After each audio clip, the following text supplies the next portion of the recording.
Hola, niños felices. Escucha este sonido. Otra vez.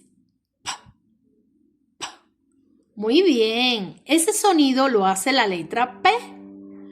P de pato. Ahora juntemos la P con las vocales. Pa, pato. P, pelota. Pi, pizza. Po, pollo.